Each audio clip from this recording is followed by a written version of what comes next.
Isn't coming to Highfield Road, but the Brazilian-born Isaias has already made quite an impression here.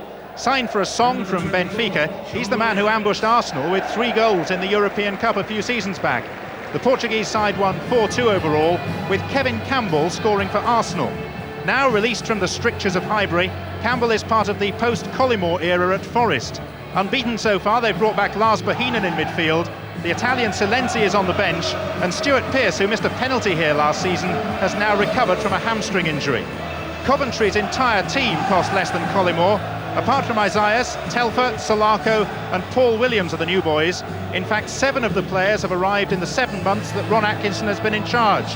His other major contribution has been to put about 5,000 people on the gate for each home game.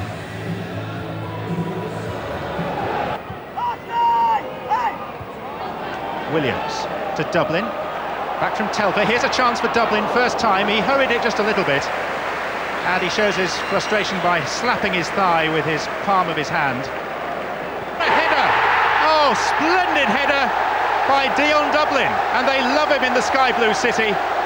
They're hoping that their fortunes will reach sky high with the number 10 in sky blue. There was the cross from Brian Burrows, the longest-serving Coventry player, fully 50 yards. Where was the Forest defender? He was ball watching, not Dublin watching, and that's the result.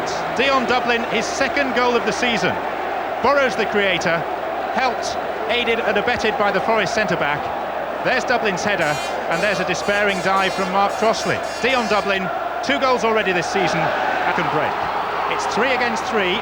Bohinen, Roy to the left, Campbell to the right. And he was taken out fairly brutally by Peter Unlove, of all people, not noted as a hard player, and Bohinen happily is back on his feet. Unlove now in the wall, and this is just about in Stuart Pearce territory. 3 in the wall, in fact, but he plays it short to Bohinen, blocked by Paul Williams. Back to David Phillips, and it nearly took the keeper by surprise. For Brian Roy, onto his favoured left foot, easy as you like. A gift goal to the Dutchman Brian Roy. Awful defending by Coventry City. The pass across the face of the home penalty area, the one thing that you're always told not to do. Coventry did it, Williams missed it, and Brian Roy won't score a simpler goal all season. All he had to do was go round Williams, and that to a player of his calibre is no trouble at all. There's the back pass. Here's a moment Paul Williams will always want to forget, and one that Brian Roy will be happy has been captured photographically.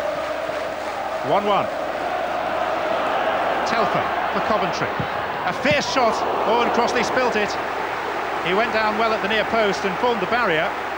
But in from Serie A to play in the English Premiership. 6 foot 5 inches tall from Torino. Andrea Silenzi, he says he has to be called Andy. Andrea is a girl's name, which rather begs the question as to why his parents gave him it in the first place. Isaias, he has lovely vision and a super touch. Here's David Burrows. On to Solarco, 3 in the centre. Here's the cross. Telfer with the header. Great save, Crossley. Brilliant save by Mark Crossley. Often eccentric, often brilliant. And that was the latter. Solarco delivered the perfect cross. Telfer arrived late, planted a firm header, one-handed and kept out. Telfer again with the cross. And this time it's Cooper rising at the near post.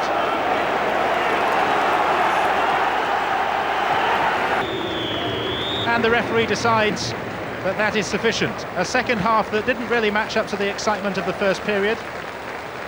Dion Dublin was the man that gave Coventry an 11th minute lead. Brian Burrows created it. There were plenty of first half chances, especially for Forest. In the second half, Crossley produced one remarkable one-handed save. But Forest are still unbeaten. Today, the Midlands derby has ended at 1-1.